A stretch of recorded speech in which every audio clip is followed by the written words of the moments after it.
Dalipe, isa kang malaking sinungaling.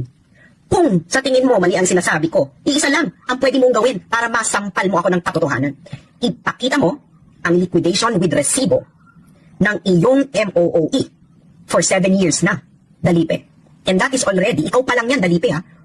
Kulang-kulang, based upon your existing record, kulang-kulang, nakaka 140 million ka na MOOE. Dapat makapag-produce ka sa amin, Mr. Dalipe. Okay, Congressman Dalipe, makapag-produce ka sa amin ng resibo ng bawat pinagkagastusan ng 140 million na yan. Dahil kung walang resibo, malamang nasa Caja de Hierro. Kung wala kang individual audit, malamang nakupit. Ngayon, pasinungalingan mo ito.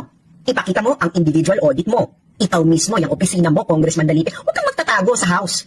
Kasi individual ka eh. Individual kang tumanggap ng taxpayers' money. Kaya Martin Romualdez, at kailan po ito isasampa? Sa aking pagkaalam, no, pwede akong i-correct ng aming mga abogado dito kung meron ako makaligtaan na pangalan. Number 1, siyempre si Martin Romualdez. Pangalawa, itong si Saldico.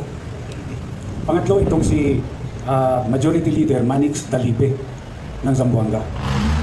Bakit sila? Dahil po una, wala pong nangyayari sa House of Representatives na hindi po alam ng Speaker of the House of Representatives. Lahat po yan may basbas ng Speaker. Wala pong gagalaw dyan kapag hindi po sinabi ng Speaker. Kaya nga po